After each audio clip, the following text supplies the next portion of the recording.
Good evening. Welcome to another episode of Wednesday's Whiskey and Wisdom with myself, Joe Slee. This week I've brought another one of my personal favourites. This week we've got the Drambuie from the Isle of Skye. Now this one is perfect for these colder days leading into winter. It's a very warming type of whiskey.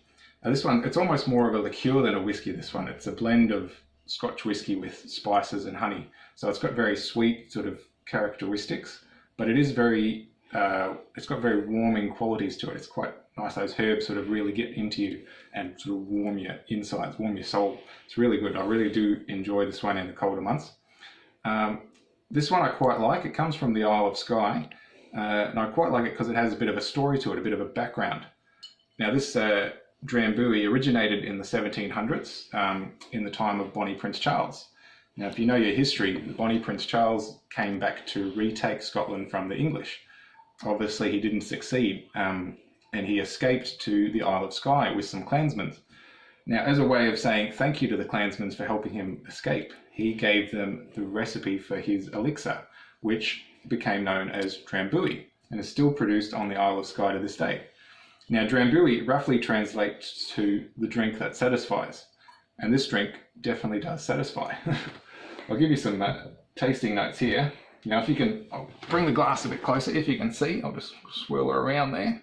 I don't know if you can see that or not, but it does stick to the glass, and that's quite from the sugar content or the sweetness of it, the honey and just the sweetness of that whiskey in there. That's sort of what coats the glass essentially. It's a bit of a thicker than your average whiskey, a bit less watery, a bit more liqueur type, but it is quite really good. It's really nice, smooth. It's not like your average whiskey, like it doesn't have that burning sensation. It really goes down quite easily with the sweetness of the honey and the spices. It's quite flavoursome. It is good. It's perfect, like I said, perfect in time for winter. It's one of those whiskies you can enjoy every night of winter and just warm your soul, you know, before bed, have a nightcap. It'll send you straight to sleep, keep you nice and warm in the winter months. All right, now moving on to the wisdom for this week.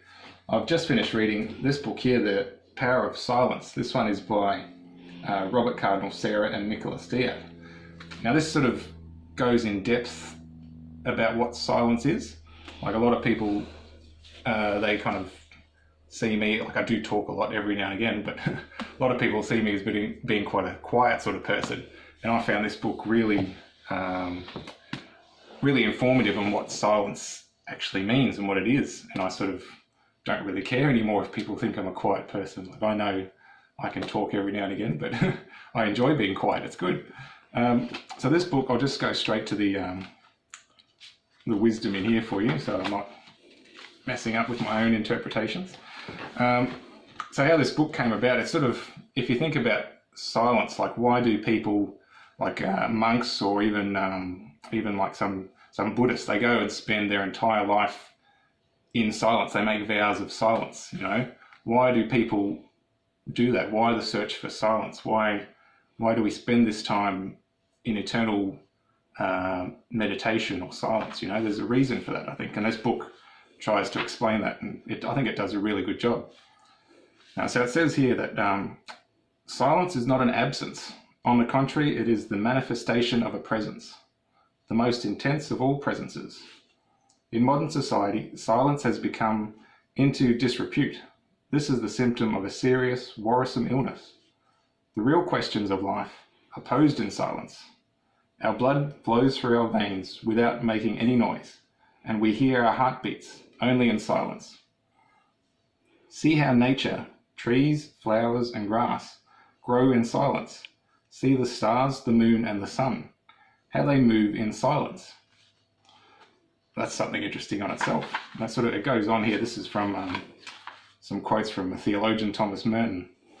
Now it says, in a sense, the desire to see God is what urges us to love silence and solitude, for silence is where God dwells. In every era, this experience of an interior life and an intimate, loving relationship with silence, with meaning, with God, has remained indispensable for those who seek true happiness. Exterior silence It's a special necessity in our world in which there is so much noise and inane speech, as protest and reparation against the sin of noise. Now silence, not a virtue, noise, not a sin. True. But the turmoil and confusion, constant noise of a modern society are the expression of the ambience of its greatest sins, its godliness, godlessness, its despair. A world of propaganda, of endless argument, criticism, or simply of chatter is a world without anything to live for. Now people who associate themselves with that kind of noise, who enter into the babble of tongues, become to some extent exiles from the city of God.